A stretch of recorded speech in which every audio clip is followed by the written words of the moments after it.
How many of you know what ChatGPT is? Okay. So not very many. So I'll tell you what ChatGPT is, just so you know, because you need to know this. And I don't know what sort of technological revolution this is. Gutenberg press level? It's something like that. This is a big deal. So this AI system, it's a general language processing model, was released about a week and a half ago. And I went and interacted with it. It's an AI system, artificial intelligence system. It basically is trained on, well, a massive corpus of spoken or of text. So it's derived its models of the world from the analysis of human speech, essentially. It isn't using real world data yet, but that will be happening certainly within the next year. So, and ChatGPT analyzes a very large corpus of text, and that corpus is growing all the time. Now, it's already sophisticated enough. I went on to it last week and I said, okay, some of you know I've written these books, 12 Rules for Life, and then Beyond Order, 12 more rules, because, you know, you can't have enough rules. And I asked it, this is what I asked it to do. I said, write me an essay that's a 13th rule for Beyond Order, written in a style that combines the King James Bible with the Tao Te Ching. That's pretty difficult to pull off, you know. Any one of those things is hard. The intersection of all three, that's impossible. Well, it wrote it in about 3 seconds, 4 pages long, and it isn't obvious to me, for better or worse, that I would be able to tell that I didn't write it. Right, and okay, and that's pretty impressive, although, you know, maybe not its relationship to what I've written, but the fact that it could do that grammatically perfectly, right? And quite impressive philosophically. I also had it write an essay on the intersection between the Taoist version of ethical morality and the ethics that are outlined in the Sermon on the Mount, which it just nailed, got that dead right, brilliant. Again, it took it about 3 seconds. There was a computer engineer who purported to work for Tesla. He asked ChatGPT, he said, look, I work for Elon Musk, but I haven't been doing much for the last week, so I need you to write me 10 bullet points about what I probably would have done as a engineer at Twitter. What 10 things did I do last week that were productive and valuable? And, oh, if you don't mind, write me the accompanying computer code that goes with each project. And it did that too, 3 seconds, and the computer code works.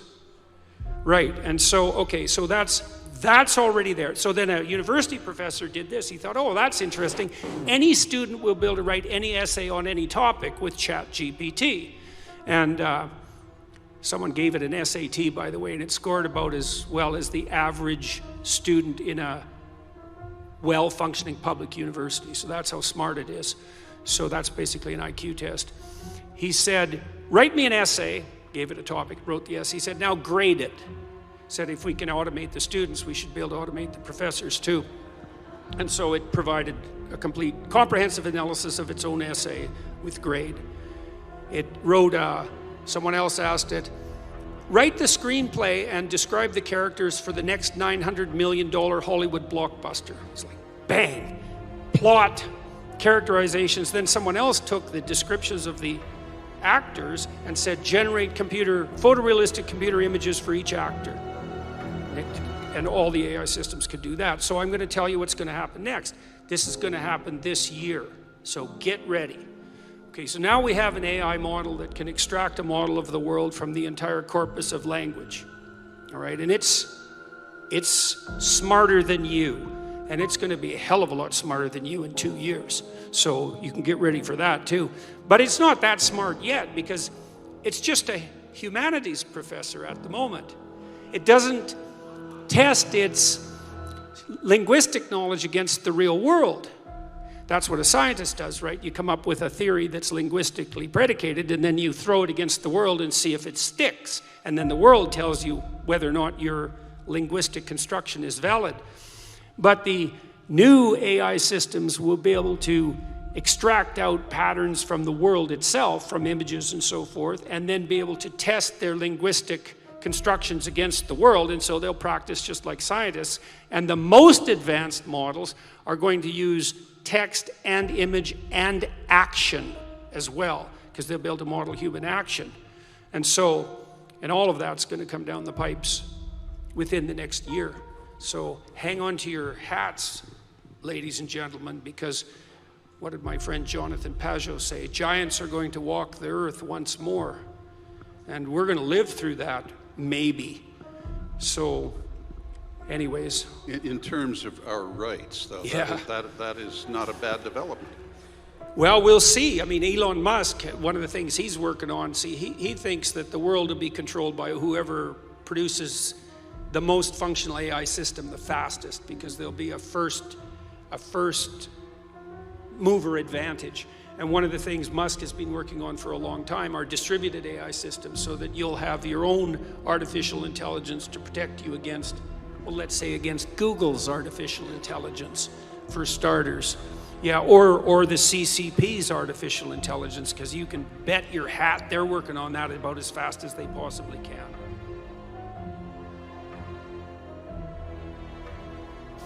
So I was talking to him about ChatGPT and about the things I was telling you on the AI front. And he's just developed a chip that's optimized for AI, and he told me about it about 2 months ago, and he said, "You heard of the internet?" And I said, "Yes, Jim, I've heard of the internet." I said, well, my chip's way more revolutionary than that.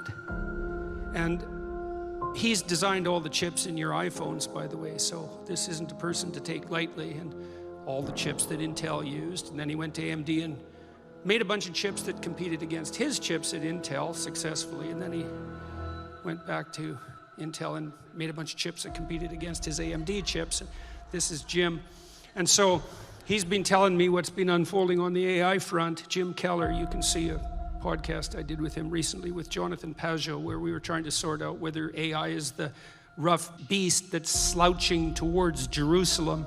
And so you can check that out. But he came up with a proposition for me based on this ChatGPT. He said his AI model's built to generate photorealistic movies in no time flat, including real-time video interfaces of a given person that are indistinguishable in voice and appearance from the person.